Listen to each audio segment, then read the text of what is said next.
யாரு திரும்ப எங்கெல்லாம் சாமிடா நாங்க எங்களுக்கு எதிராக அப்படி பண்றாங்களே அழிஞ்சிடுவோம் நினைங்களா அழிஞ்சு போயிடுங்க அப்படின்னு சொல்லுவாங்க. அதுல இன்னொரு அவங்களுக்கு வெறுப்பு என்னன்னா இந்த கமிட்டில யார் யாரெல்லாம் இருக்கணும்ன்றதுக்காக ஒரு வரைமுறை செய்யப்பட்டிருக்கு. ஒண்ணு பார்த்தனா ஷெட்யூல் கேஸ்ட சேர்ந்த ஒரு நபர் இருக்கணும் அந்த கமிட்டில, இன்னொரு ஷெட்யூல்டு ட்ரைப்ஸ்ல இருந்து ஒருத்தர் இருக்கணும், அப்புறம் ஓபிசில இருந்து ஒருத்தர், ஒரு விமன் இருக்கணும், அப்புறம் ஒரு டிசேபிள்டு ஒரு பீப்புள் இருக்கணும். இதுல எங்க ஆள் எங்க? அதுதான் உங்களுக்கு ஓகே ஓகே. இதுல ஏன் சாதிக்கிற எங்க? ஏன்னா அதுவும் பாதிக்கப்படுற அவன் தான் வரணும். இல்ல பாதிக்கு செய்யணும் தெரியுமா, நாங்க பண்றது நம்ம தப்பு எங்களே ஒருத்தனை போடு, ஏன்னா நாங்க பண்ற தப்பு வந்து சரியா பண்றோமா சரியில்லாத பண்றோமா அப்படின்ட்டு கேட்கறதுக்கா. என்னடா அது லாஜிக்கு? நீங்க அதுல ஒரு கேட்டகரி ஒன்று இருக்குல்ல விமன், அந்த கேட்டகரி கண்டிப்பா பார்ப்பனரும் இருப்பாங்க, கண்டிப்பா வந்திருப்பாங்க. உண்மையா சொல்றேன்.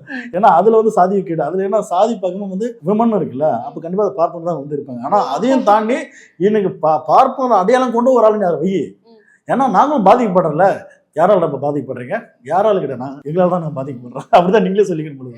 அப்ப இங்க வந்து சாதி பெருமை பேசுறது, சாதி வெறியை தூண்டு விதமா மத்தனை வந்து ஏற்றத்தாழ்வா பாக்குறதுனால இது யாரு அதிகபட்சமா யாருன்னா இந்த கான்செப்ட் கொண்டு வந்து யார்? மனு தர்மம், ஆகம விதி, இதெல்லாம் யார் பேசுவா, யார் ஃபாலோ பண்றா? இன்னி வரைக்கும் அது யார் பண்றான்னா அந்த 3% பீப்புள் தான். அப்ப உங்ககிட்ட இருந்தா மத்தவங்களை பாதுகாக்கணும்னா இல்ல இல்ல இல்ல நாங்களும் பாதிக்கப்படுறோம் அப்படின்ற மாதிரி தான் இருக்குது. ஆனா இந்த கமிட்டி வரையும் பார்க்கும்போது நம்மளுக்கு பரவாயில்ல நல்லதான் போட்டிருக்காங்களே பாதிக்கப்பட்ட மக்களுக்காக இருக்கும். இதுல இன்னொரு குறை நம்ம பார்க்க போனா, இவ்வளவு இந்த கமிட்டி ஒரு ஆக்ஷன் எடுத்து ஒரு கேஸ் எடுத்து லாஸ்டா உங்களுக்கு ஒரு நீதி கிடைக்கிற மாதிரி ஒரு விஷயம் போச்சுன்னா, கடைசியா இந்த அதிகாரத்தெல்லாம் இந்த யார்கிட்ட பவர் கொடுக்குறாங்கன்னா ஹெட் ஆஃப் தி இன்ஸ்டிடியூஷன்.